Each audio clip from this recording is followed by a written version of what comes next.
Bienvenido a Vlad licks. As you guys can see, I just landed in Cuba like Ernest Hemingway during his best days. Speaking of Ernest Hemingway, this famous author was also well known for being a big drinker of cocktails. He lived in Cuba on and off for 30 years, so it was inevitable at least one cocktail would be named after him. El Floridita is the famous cocktail named after the bar that created the Hemingway Daiquiri. Well, both of these names can be used interchangeably for this cocktail. Hemingway Daiquiri is a shaken drink. We need 2 ounces of white rum.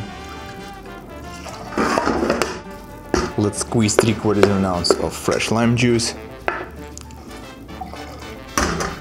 Next, 1/2 ounce of maraschino liqueur.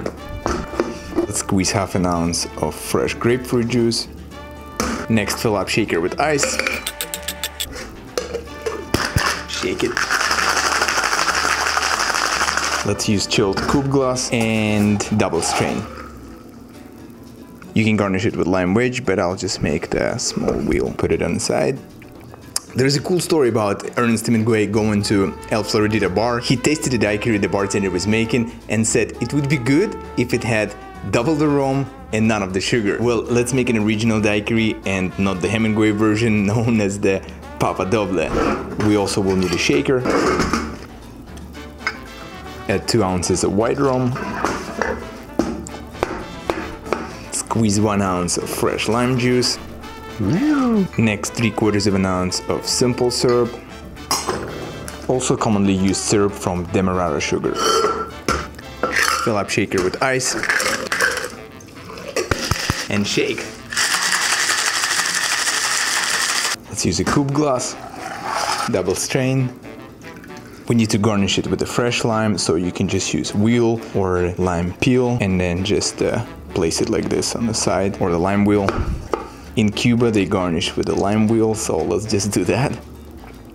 Very refreshing and slightly sweet. Well, speaking of sweet, for the next drink I will make Canchanchara, also known as cancha. Hope I pronounced it kinda right. Well, if you're watching it from Cuba, please let me know. This cocktail is a sweeter take on a daiquiri. We need 2 ounces of Bacardi Gold rum. It gets its color from aging in toasted oak barrels, then shaped through a secret blend of charcoals, so it has more character and smoother than a white rum. 1/2 ounce of freshly squeezed lime juice. Next is honey syrup.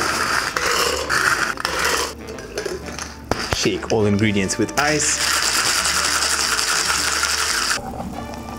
Use chilled rocks glass, fill up with fresh ice.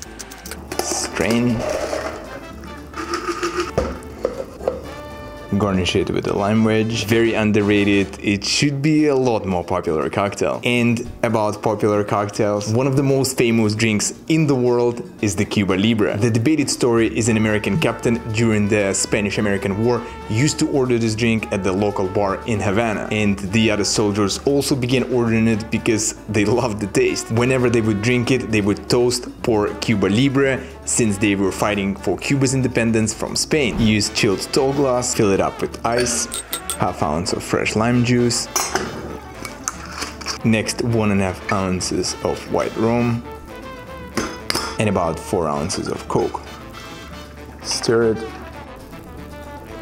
and garnish with 1 lime wedge. For Cuba Libre, when Mario Garcia Menocal became the 3rd president of Cuba, he had a lot of support and El Presidente cocktail was named after him. Then during Prohibition, Americans would come to Cuba for the warm weather and to indulge in their cocktail needs. El Presidente was one of their favorite cocktails, and after Prohibition ended, it was brought here in the United States.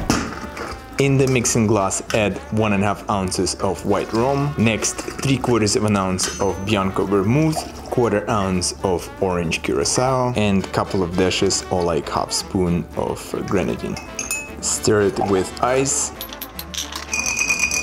and strain into the chilled coupe or martini glass. Garnish it with orange peel.